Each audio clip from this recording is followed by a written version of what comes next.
E aí, galera, tudo bom? Seja bem-vindo a mais um culto da UAI. E agora eu quero te convidar para pegar o seu computador, o seu celular, onde quer que você esteja assistindo o nosso culto, e se preparar para estar no culto mesmo, para como se você estivesse aqui com a gente, para cantar o louvor com a banda, como se você estivesse aqui, canta alto mesmo, sabe? Cara, relaxa, seu vizinho vai curtir sim.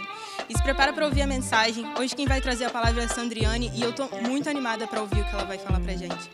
E agora eu quero te convidar para orar. Feche seus olhos e ora comigo agora. Pai, eu peço que o Senhor esteja abençoando esse momento, Pai.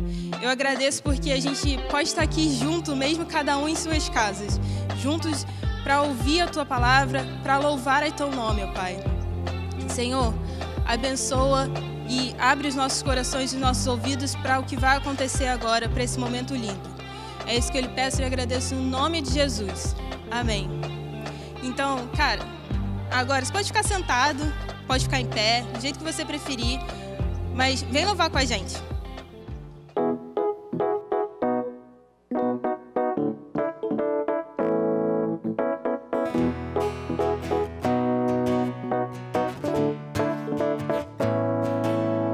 Senhor, Tu és bom, Tua misericórdia é pra sempre. Senhor, Tu és bom, Tua misericórdia é pra sempre. Todos os povos te exaltarão, de geração em geração te adorarei. Aleluia, aleluia, te adorarei por tudo que és. Te adorarei. Aleluia, aleluia, te adorarei por tudo que és. Deus é bom.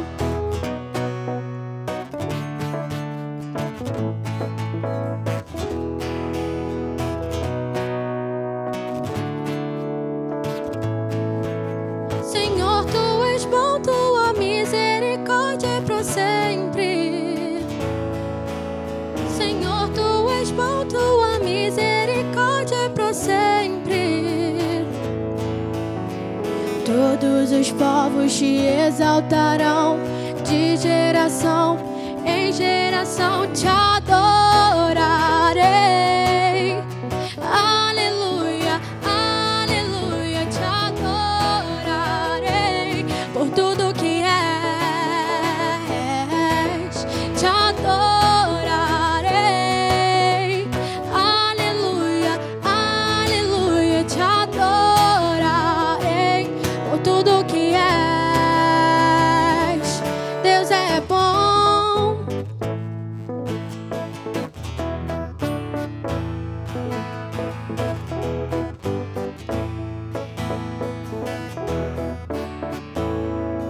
Deus é bom o tempo todo, o tempo todo. Deus é bom, Deus é bom o tempo todo, o tempo todo. Deus é bom, Deus é bom o tempo todo, o tempo todo. Deus é bom, Deus é bom o tempo todo, o tempo todo. Deus é bom.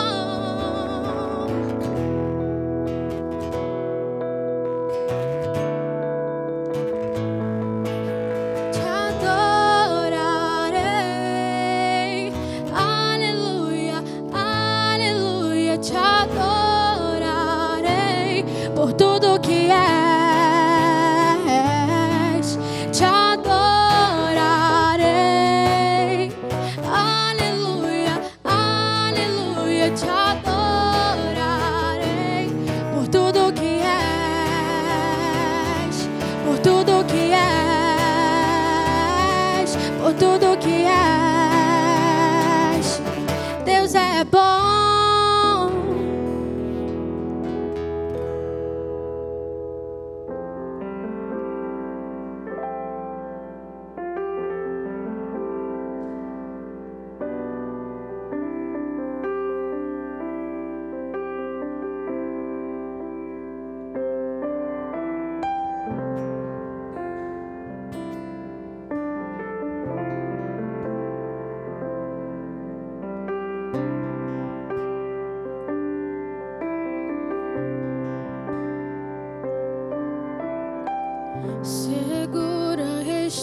nos braços daquele que nunca me deixou.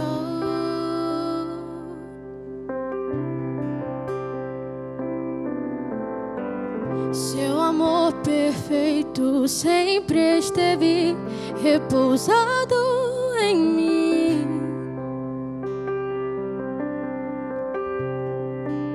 E se eu passar pelo vale,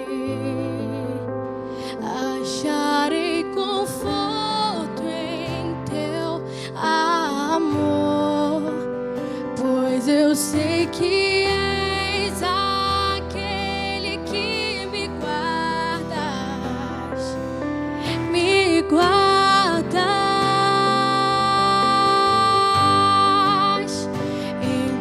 braços é o meu descanso. Em teus braços é o meu descanso. Em teus braços é o meu descanso. Em teus braços é o meu descanso.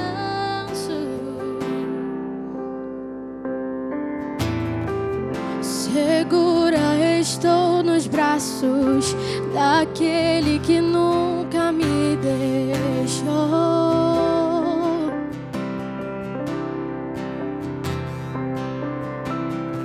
Seu amor perfeito sempre esteve repousado em mim.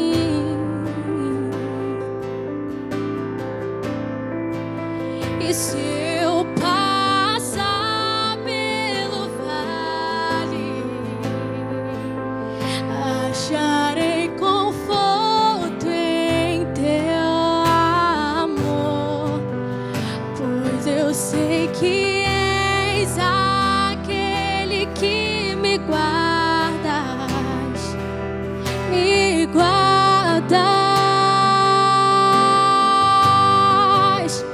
Em teus braços é o meu descanso. Em teus braços é o meu descanso. Em teus braços é o meu descanso. Em teus braços é o meu descanso. Recaio em tua graça.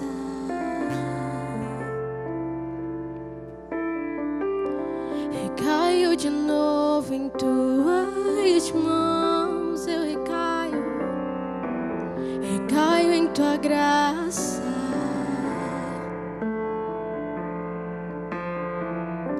Recaio de novo em tuas mãos. Eu recaio. Recaio em tua graça.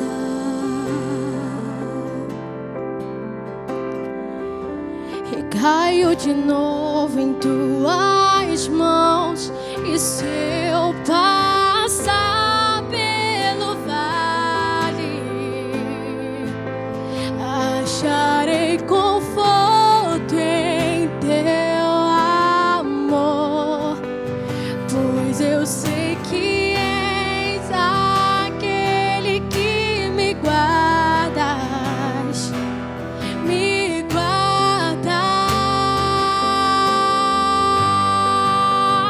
Em teus braços é o meu descanso.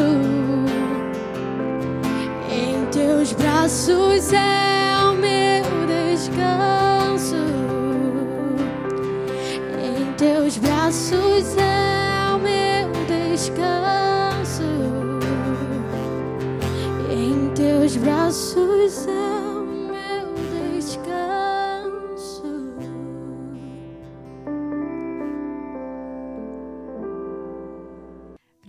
Primeiramente, gente, queria dizer que é um prazer estar aqui. Este lugar, para mim, é um lugar de privilégio, porque o ensino é um lugar de privilégio, a UAI é um lugar de privilégio, mas também este lugar aqui é um lugar de privilégio.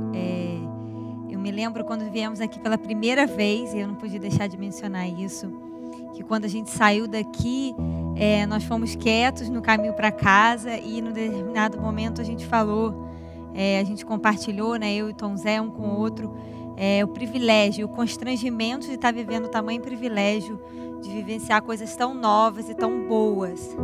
E eu acho que hoje não vai ser diferente. Quando a gente for para casa, a gente vai também compartilhar o privilégio de estar vivenciando isso aqui também.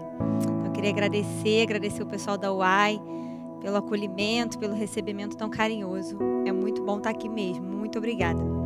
E antes de começar, eu também preciso dizer para vocês que eu sou um pouco irreverente quanto às regras de homilética, mas eu pedi muita graça a Deus para que eu possa ser compreendida por vocês. E hoje a gente vai falar sobre um profeta, o profeta Jeremias. E eu vou ler com vocês o texto que está em Jeremias, a narrativa de Jeremias 9, do versículo 17 ao versículo 21. E o texto, ele vai nos dizer assim: assim diz o Senhor dos Exércitos, considerai e chamai carpideiras que venham, e mandai procurar mulheres hábeis, para que venham depressa e lamentem por nós, até que os nossos olhos transbordem de lágrimas e águas corram de nossas pálpebras. O som do pranto se ouviu de Sião. Como estamos arruinados, como é grande a nossa humilhação.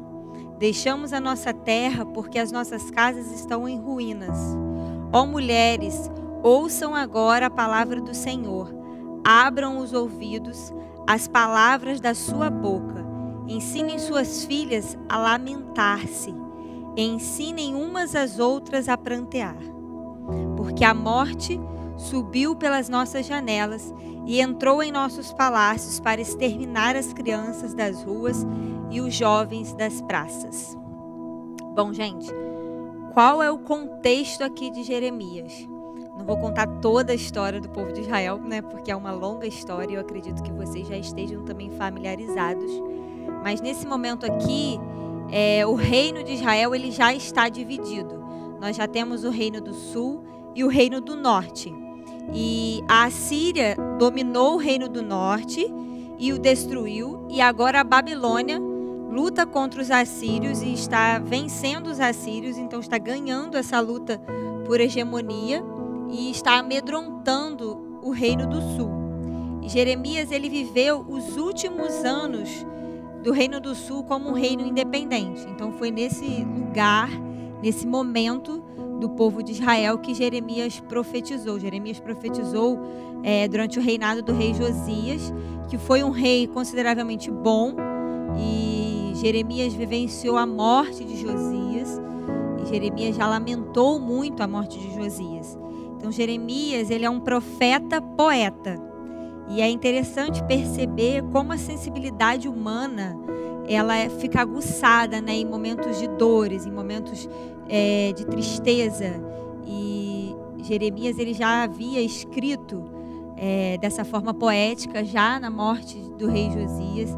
E agora no capítulo 8 ele também está expressando a sua dor em forma de poesia. É uma dor de lamento, né, pela situação do povo. Ele fala da falta do bálsamo, né, o famoso bálsamo de Gileade, que era um instrumento de cura, né, e Jeremias vai falar da ausência desse bálsamo. Então Jeremias está lamentando a certeza de que Judá vai ser castigada, vai ser invadida, vai ser tomada e vai sofrer, né? Já está sofrendo. E no capítulo 9, Jeremias continua o seu lamento nesse formato de poesia, e ele fala a narrativa desse texto que a gente acabou de ler, das mulheres carpideiras, né? A gente vai falar um pouco mais sobre isso. E o primeiro ponto que eu queria destacar e refletir com vocês sobre esse texto é sobre a legitimidade da dor e do sofrimento. Nós devemos acolher a nossa dor e expressá-la, porque isso é legítimo. Esse texto e outros textos de Jeremias, mas também o texto do livro a seguir, que é o livro de Lamentações, deve sinalizar alguma coisa para nós, né? Um profeta chorão, um Jesus, um Cristo que chora, livros sobre pranto, deve sinalizar algo para nós sobre a importância do lamento, sobre a importância de expressar sentimentos que são considerados meio que negativos, né? Outra coisa que eu quero pensar também é que, gente, aqui a história é sobre as carpideiras, né? Sobre chamar as carpideiras, mas não é isso que eu quero refletir. Eu quero refletir sobre a legitimidade da dor e do choro para qualquer pessoa, para homens e mulheres, para jovens e crianças e adultos. Eu acho que talvez para os homens seja um pouco mais difícil, embora com certeza a capacidade de chorar e de expressar a dor, ela não é exclusiva das mulheres, né? O texto aqui está falando de mulheres, porque havia uma profissão, que era a profissão da carpideira, de chorar profissionalmente, né? E depois a gente vai falar um pouco mais sobre isso, vocês vão entender melhor. Mas a ideia de sofrimento e de expressar sofrimento, ela é para qualquer pessoa, e é sobre isso que eu quero refletir. Sobre como é legítimo homens e mulheres, e adolescentes e adultos, e idosos e crianças sofrerem, expressarem esse sentimento através do pranto, através do choro, através do grito, seja como for. E o homem, talvez, principalmente na sociedade, né, patriarcal, em que a figura do homem é uma figura forte e deve ser assim, né, considerado assim o mais correto, o homem talvez sinta menos ainda a autorização do choro, né? O choro, ele significa fraqueza e o homem não pode ser fraco. Então, graças a Deus, eu percebo um movimento um pouco diferente no tempo que a gente está vivendo. Então, parece que o homem, ele está começando a ser autorizado não só ao choro, mas também à fraqueza. Então, se o choro significa fraqueza ou não, pouco vai importar daqui a um tempo. Eu creio assim, espero que eu esteja certa, né? Porque tanto vai poder chorar, porque chorar começa a ser vista como um sinal não de fraqueza, porque mostrar fragilidade, né? A Brené Brown, que está muito famosa agora, ela fala sobre isso, sobre como você expressar a sua fragilidade é um sinal de força, na verdade, mas também pouco vai importar, porque o homem também vai poder ser uma figura fraca em determinados momentos. Eu acredito que daqui a um tempo isso não vai ser tão relevante, mas eu acredito que ainda hoje, um pouco, os homens... Se eu quero dizer para vocês que as mulheres estão desautorizadas à dor, se esse contexto triunfalista, principalmente dentro do cristianismo, faz com que mulheres estejam desautorizadas a sofrer a sua dor, muito mais ainda os homens. Mas só que poder expressar a tristeza é extremamente importante para a vida humana. E o fato que muitos cristãos hoje não se sentem autorizados a isso. É comum a gente ouvir perguntas e afirmações do tipo: você está colhendo o que plantou, você está exagerando, né? O famoso mimimi, que está muito na moda aí, você não tem fé. Aí se pergunta: você não acredita que Deus governa o mundo? Deus está no controle de tudo, Deus sabe o que está fazendo. Esse tipo de coisa, né? E acusações múltiplas. E a ideia de que o pranto pode ser causado, pode ser uma culpa nossa, pode estar sendo causado por uma falha que cometemos, isso acontece muito, é muito comum. Mas o que eu quero pensar com vocês hoje é que, seja por motivos de falha nossa, né, se o pranto que nós estamos vivenciando naquele momento, se a dor que nós estamos sentindo, que deve ser transformada em pranto, é devido a uma falha nossa, ou se é devido simplesmente à limitação humana, né, que é de todos nós, isso não importa.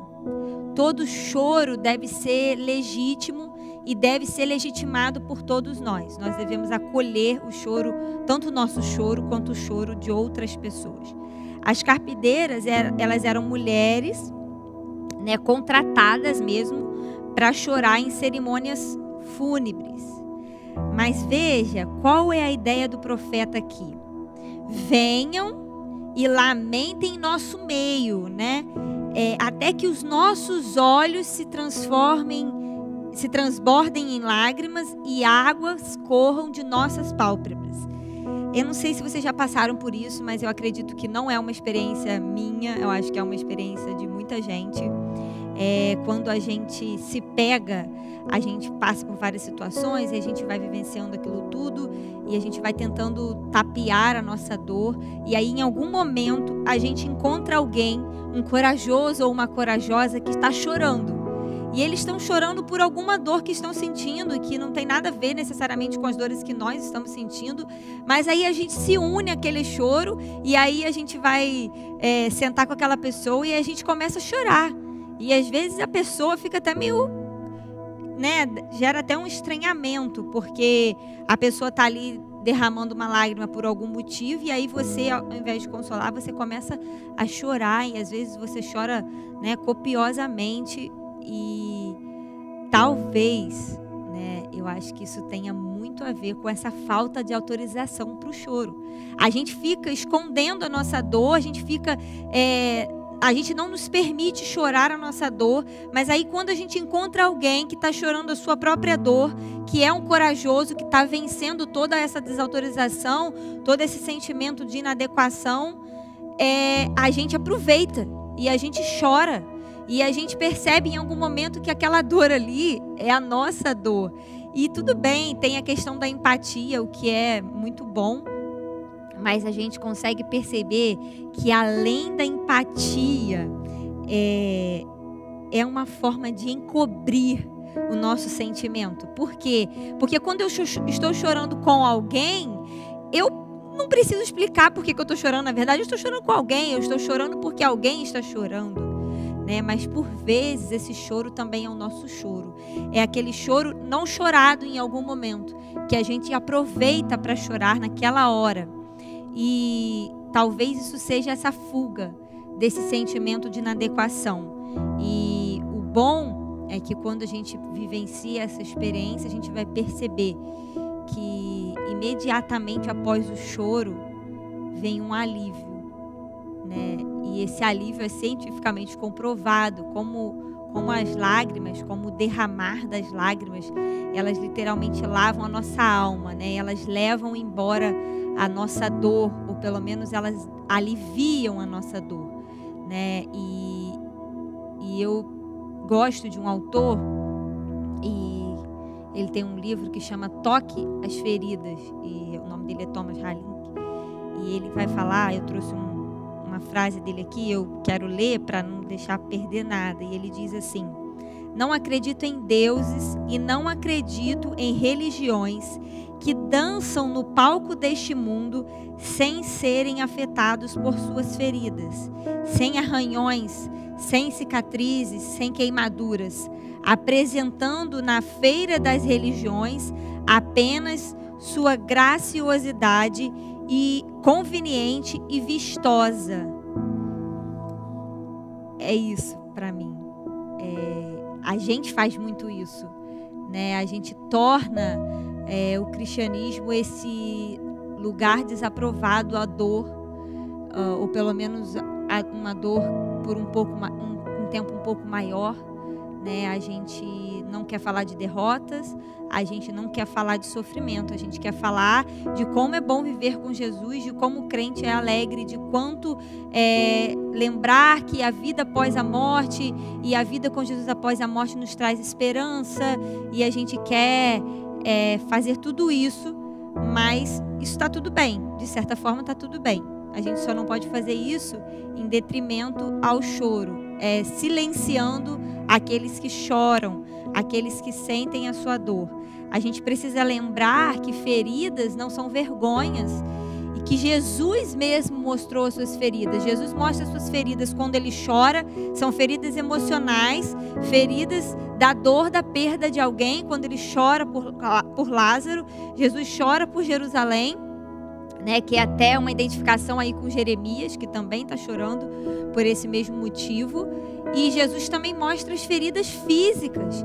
Jesus deixa que Tomé toque as suas feridas, Esse livro do Thomas Halink, ele vai falar dessa experiência de Tomé, como é maravilhosa, quando Tomé duvida, e como a dúvida de Tomé trouxe para todos nós tanta certeza de que Jesus era o Jesus ressurreto, que era o Jesus da cruz, né? Quando Jesus deixa que Tomé toque as suas feridas. Então, são justamente as feridas de Jesus que demonstram sua solidariedade sem distância para toda a humanidade. Então, em Jesus, a gente é legitimado a chorar a nossa dor, a mostrar as nossas feridas. E a exemplo de Jesus, né, nós devemos fazer isso, pensar que Deus, Ele não é um Deus melindroso que se afasta por causa das nossas reclamações e dúvidas, mas Ele espera de nós sinceridade, né? Em todos os momentos, alguns relatos de muita sinceridade na Bíblia. A sinceridade de Jonas, que eu gosto muito de pensar, né, quando Jonas é chamado para ir pregar, e Jonas fala: não quero, não vou, não quero ir. E eu não sinto nos relatos de Jonas como se Deus estivesse chateado porque Jonas foi sincero, né? E Jonas vai para o ventre da baleia, e depois a baleia bota Jonas para fora e tal, e Jonas vai para Nínive, e Jonas prega. O que Jonas faz depois? Tá vendo? Por isso que eu não queria ir, porque o Senhor realmente fez o que eu pensava que o Senhor fosse fazer. E Jonas mais uma vez é sincero. Tomé foi sincero quando ele duvidou ali, né, e quis tocar em Jesus para crer, e Jesus falou: pode tocar, tá tudo bem a sua dúvida. Jesus acolheu essa dúvida, né, porque eu acho que a dúvida também é uma forma de dor, né, e também é uma coisa não muito legitimada no nosso meio.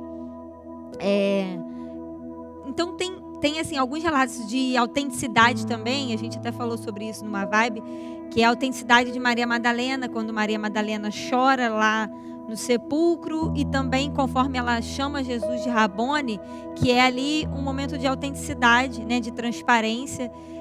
Então, assim, eu vejo que em todo o texto bíblico, em todas as narrativas, há muitos relatos de Deus legitimando a autenticidade, a transparência, né, o retirar das nossas máscaras. E eu penso que com a dor não deve ser diferente.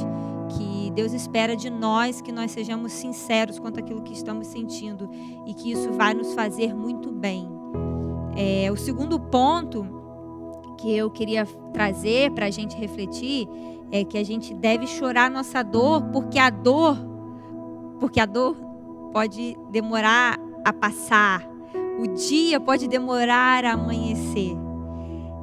O versículo 20 vai falar: mulheres, ouçam agora a palavra do Senhor, abram os ouvidos às palavras de sua boca, ensinem suas filhas a lamentar-se, ensinem umas às outras, porque a morte subiu pelas janelas e entrou nos palácios para exterminar as crianças das ruas e os jovens das praças. Tragédias, gente, precisam ser pranteadas. Nós vivemos um momento de tragédia, né? De tragédia coletiva, e às vezes eu percebo que as tragédias coletivas, elas são mais legitimadas do que as tragédias individuais, porque afinal de contas, quando está todo mundo sentindo aquilo ali, de alguma maneira, né, você vai encontrar um corajoso e uma corajosa que vai chorar, e aí isso vai se tornar mais comum. E também, como a gente divide esse sentimento, afasta um pouco essa culpabilidade, essas perguntas: será que é será que a pessoa está sofrendo tanto assim? Será que não vai passar logo? Ou não podia ter sido pior? Essas coisas que a gente costuma falar. Aí, quando é uma dor coletiva, eu acho que isso diminui um pouco, né? E a gente está vivenciando esse momento de dor coletiva.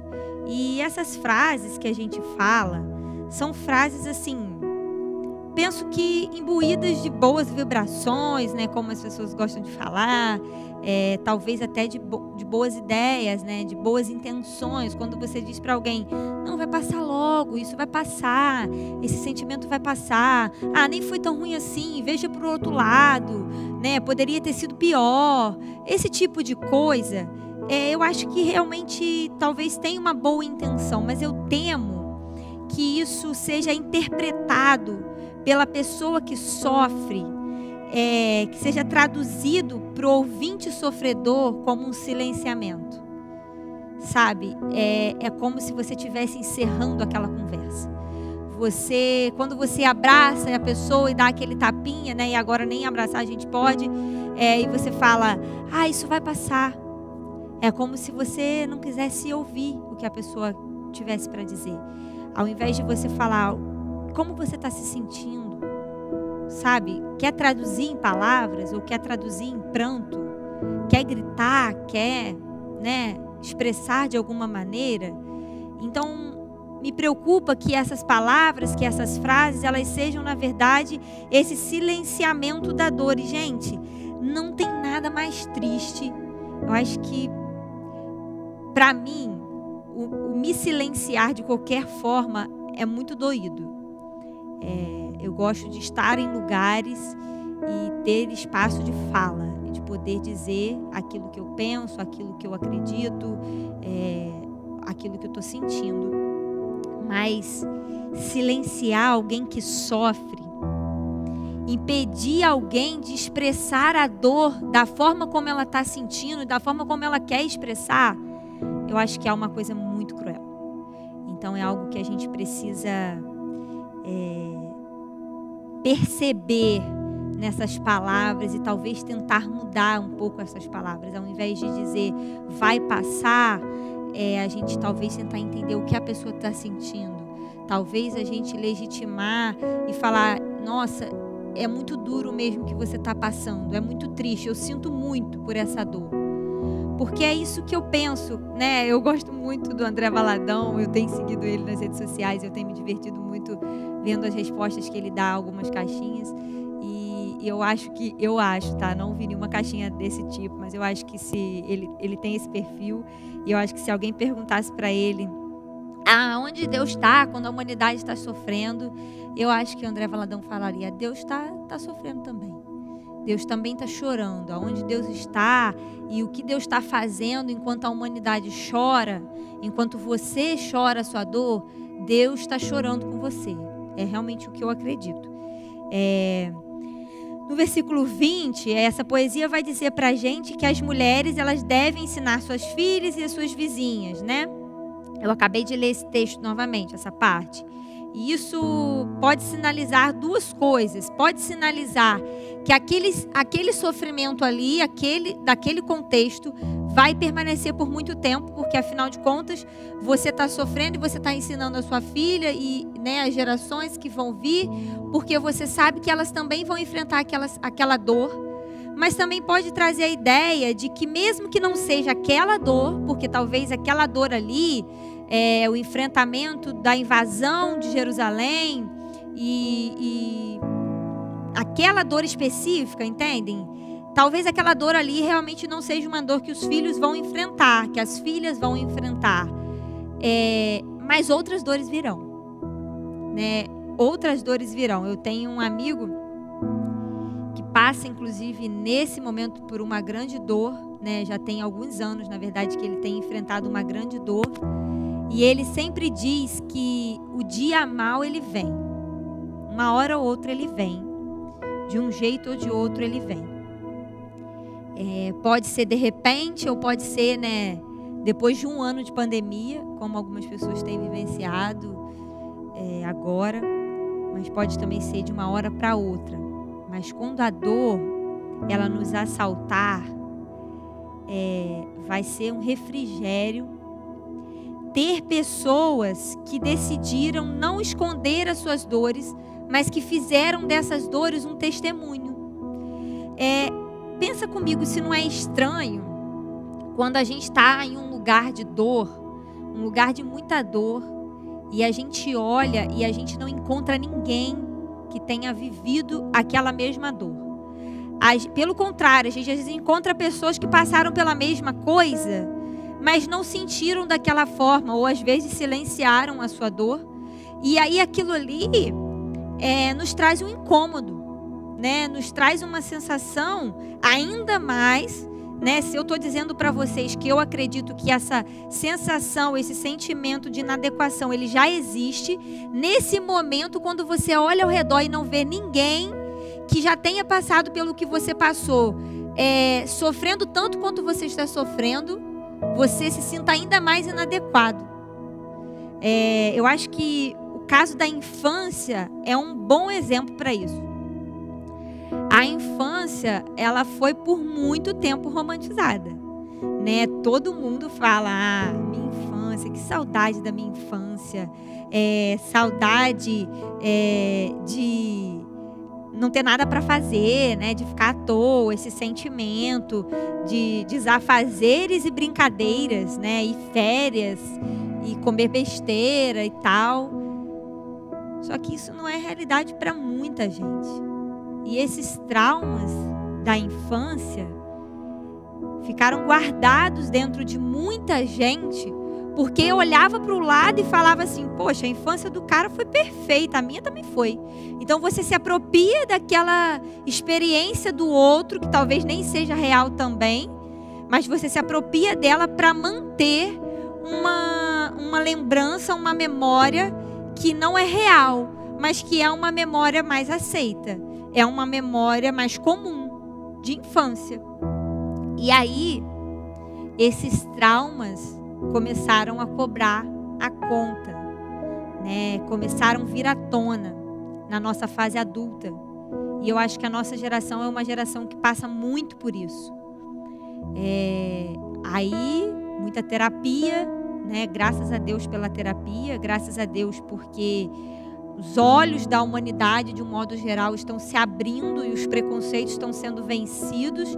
E muitas pessoas têm lançado mão dessas alternativas da medicina e do tratamento terapêutico para vivenciar e para trazer à tona todas essas dores e acolher e poder vivenciá-las e poder dialogar com elas e deixar elas ir embora, né?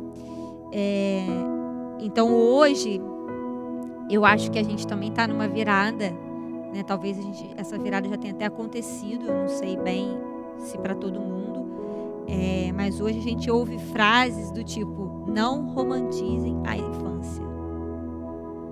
E então quando a gente chora, a gente está legitimando a nossa dor, mas a gente também está legitimando a dor de todas as pessoas que virão depois de nós e que vão passar por aquela dor. E que ao olhar para nós, elas vão se sentir identificadas, elas vão se sentir adequadas, elas vão falar, eu estou sentindo, mas é normal. Eu estou autorizada, porque as pessoas se sentem assim também. E eu acho que há muito acalento nessa experiência. E um terceiro ponto, e é o nosso último ponto, nós devemos chorar a nossa dor para a gente receber o consolo. Um dos textos que eu mais gosto, né, das narrativas bíblicas é o texto que vai falar sobre várias experiências, né, mas uma das experiências é felizes os que choram porque serão consolados, né, são as chamadas bem-aventuranças. E eu não acredito, né, como eu falei, eu acho realmente que o lugar de Deus, quando a gente chora, é o Deus que também está chorando. Então eu não acho que Deus quer que a gente chore para que a gente seja feliz em ser consolado. Não acho isso. Mas felizes os que choram porque serão consolados. Porque às vezes, no ato de esconder a nossa dor, a gente não recebe o abraço, a gente não recebe o consolo adequado. Né? Quando a gente esconde, as pessoas podem não saber aquilo que a gente está sentindo. E a gente não ajuda ninguém, né? A gente não tem essa experiência da dor compartilhada de modo a legitimar a dor de outras pessoas, mas a gente não tem a nossa própria dor legitimada, acolhida e cuidada, sabe? A gente não recebe o devido cuidado. Então, não deixe suas dores paradas na sua mente. Sabe? Coloca para fora. O lamento, ele faz parte do luto. Tá tudo bem. Tá tudo bem. Você não precisa ficar calmo. Você não precisa parar de chorar. Você pode dialogar com o seu medo, com a sua dor. E realmente está tudo bem. Porque Jesus fez isso e ficou tudo bem. Estava tudo bem. Isso não é sinal de falta de fé. Sabe? Muito pelo contrário. O choro, e o vivenciamento do luto é uma forma de fechar um estágio da vida, né? Muitas pessoas falam isso, né? O povo que está fazendo terapia agora está enxergando que o luto não vivido, e aí, gente, o luto, ele não é uma experiência só por causa da morte. A gente faz luto e há várias experiências da nossa vida que merecem o luto. Então, o luto por um sonho que foi por água abaixo, e quando a gente perde uma pessoa, inclusive, a gente faz o luto pela pessoa e a gente faz o luto pelos nossos sonhos que se foram com aquela pessoa. Porque a gente faz planos, né? Eu, por exemplo, tenho muitos sonhos e os meus sonhos estão muito ligados ao Tom Zé. E aí, quando a pessoa passa por essa experiência, você tem que se desvincular, né? Você tem que sofrer a dor da perda da pessoa e também daqueles sonhos. Há muitos momentos em que a gente perde os nossos sonhos e a gente vê que os nossos sonhos eles não vão se realizar, ou pelo menos eles não vão se realizar dentro do tempo que a gente esperava que eles fossem. Então aquilo se torna um sofrimento digno de luto. Pode ser o Sisu, né, que está aí todo mundo nessa expectativa e pode não dar certo nesse primeiro momento e talvez você vá precisar passar por isso. E tá tudo bem. Então o luto, ele pode ser muito difícil, sabe? Por isso ele precisa ser lamentado. É gostoso a gente pensar no lamento. Pensa numa mulher grávida, né? Eu gostei muito dessa percepção. A dor, o gemido, o pranto da mulher grávida é o que acontece naquele momentozinho antes ali do nascimento do neném, né? Então, quando a mulher ela geme, ela sente aquela dor, logo em seguida o que vem é o bebê pro braço dela, é a vida, né? O gemido é o que está antecedendo ali o surgimento da vida e toda a alegria que vem com isso e todo o alívio, né? Até acredito eu. Então, o gemido, o pranto, a dor expressada é algo que vai trazer vida em algum momento a seguir. E quando se tratar de outra pessoa, a gente precisa acolher, a gente precisa ser ouvinte das reclamações do luto dessa pessoa. Porque passar pelo luto, gente, é muito difícil. É muito difícil. E as pessoas, eu acredito que de um modo geral, elas sentem que o luto delas não pode existir. Ali, aquele choro de 10 minutos, e você dá aquele tapinha, e você fala, vai ficar tudo bem e tal. Ok. Mas realmente deixar com que essa pessoa vivencie o seu luto, vivencie a sua dor pelo tempo que for necessário, porque cada luto, cada pessoa vivencia de uma forma e passa por aquilo em determinado tempo. Não é uma coisa fácil. E não é uma coisa muito comum em nosso meio. A gente costuma dizer, vamos lá, levanta, dá a volta por cima, sacode a poeira, né? E aí a gente quer pegar aquele amigo que está sofrendo, a gente quer levar ele para uma festa, a gente quer que ele passe por aquele sentimento. Por quê? Porque a gente quer que a nossa vida volte ao normal. A gente quer que a vida dele volte ao normal, porque a gente quer que a nossa vida volte ao normal e a gente não quer sentir culpa por deixar o amigo, por deixar a família, ou por deixar aquele irmão sofrendo e viver a nossa vida. Porque, na verdade, tem a ver com a gente, né? Porque o nosso olhar para o outro, ele é muito limitado. Ele é muito limitado. A gente olha muito para a gente. Então, a gente está preocupado, na verdade, com seguir a nossa vida. E, às vezes, a gente, nessa ânsia de seguir a nossa vida, a gente quer ainda não sentir essa culpa, a gente faz com que a pessoa vivencie o luto dela, ou a gente fica forçando a barra para a pessoa passar logo por aquilo. E o luto precisa de tempo, né? E cada um tem um tempo.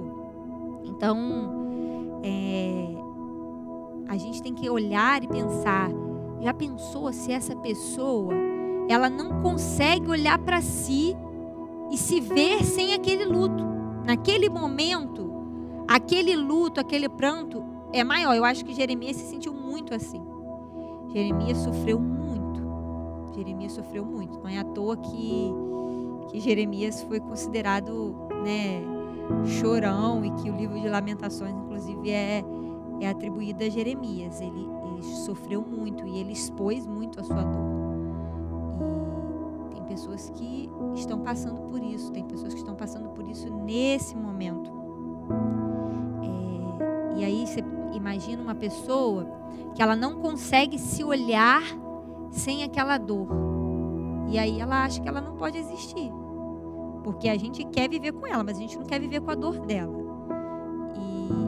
E a dor está dentro dela, e naquele momento ela não é capaz de abrir mão daquela dor. E ela começa a achar que ela não está autorizada a sentir, e se ela precisa sentir, ela não está autorizada a viver. E isso é muito sério. Isso é muito sério. Por isso que eu disse, né, e repito, que silenciar a dor de alguém é muito cruel.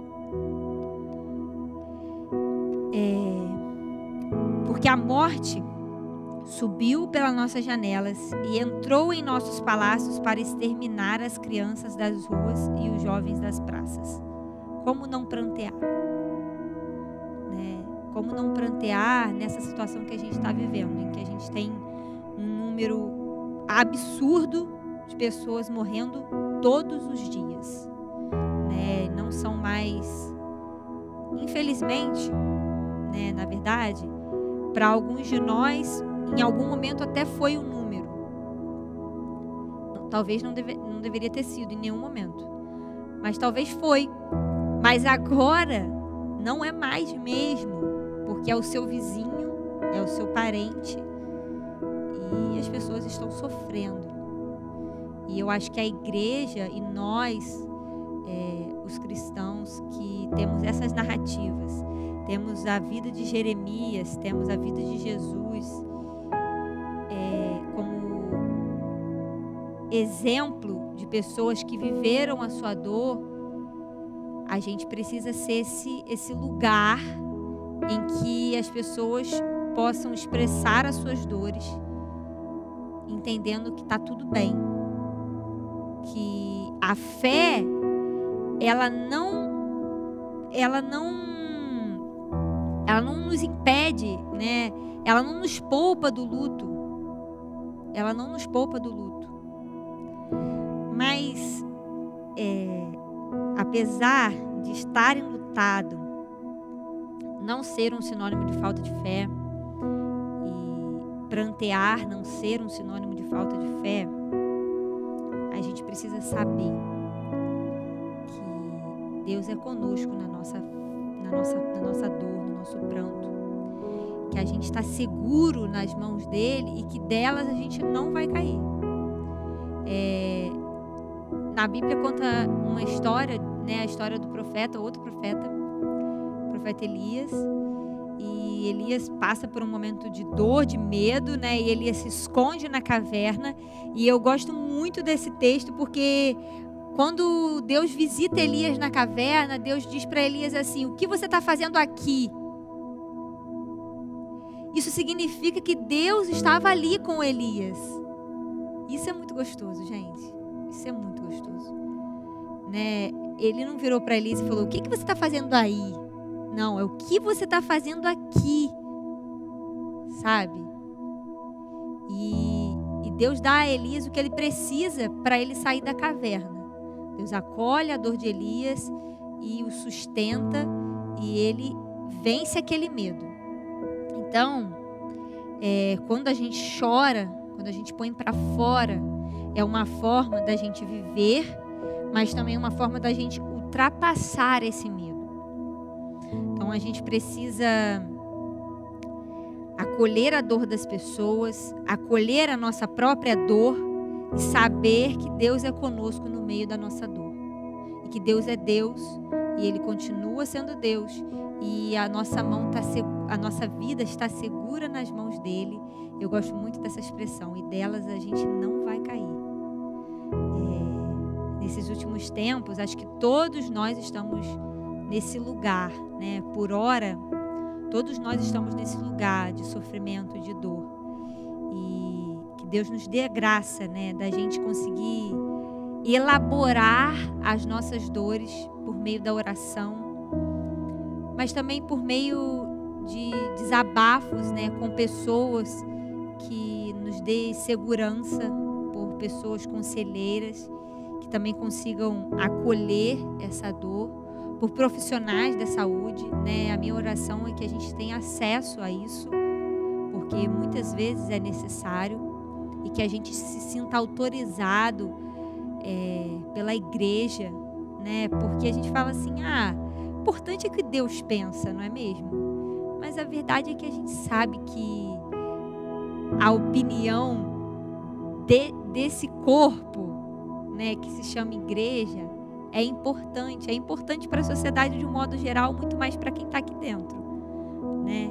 Então que esta igreja e todas as igrejas autorizem aqueles que estão ali naquela comunidade a buscarem ajuda, que elas sejam essa ajuda, né? Esse amparo.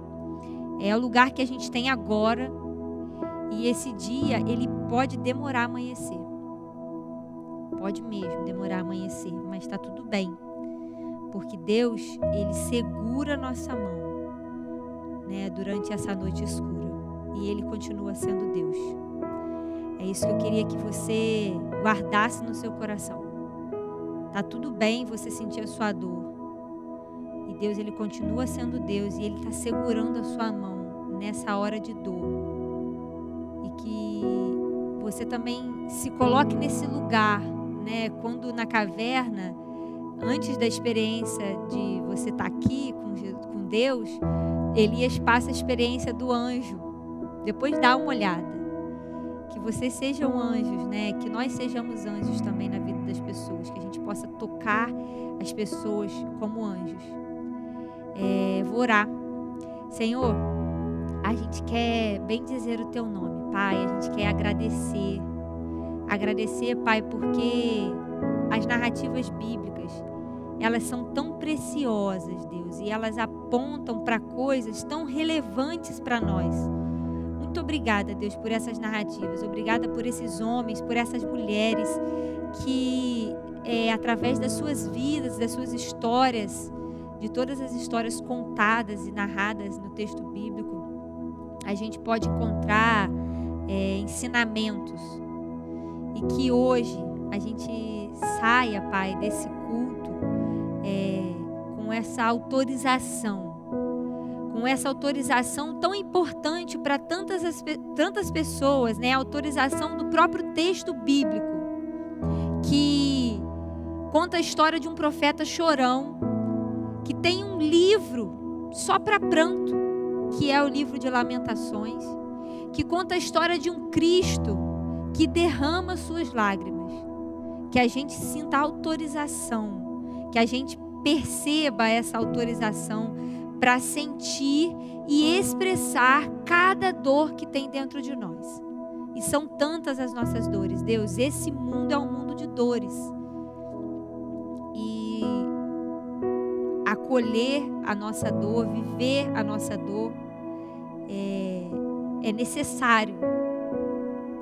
Que a gente consiga fazer isso, Deus, num processo íntimo com o Senhor, perto do Senhor, sentindo que a gente está seguro nas suas mãos e que a gente não vai cair, e que o Senhor continua sendo Deus, e que o Senhor passa conosco a nossa dor, porque o Senhor é um Deus que sofre.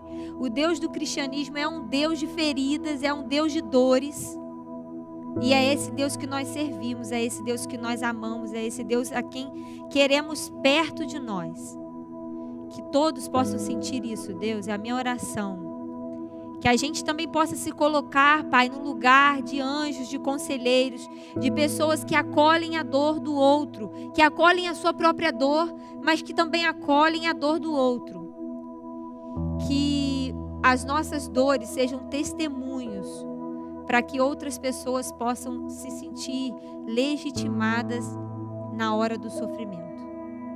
Pai, alivia as nossas dores, nós também te pedimos, porque os dias têm sido muito difíceis.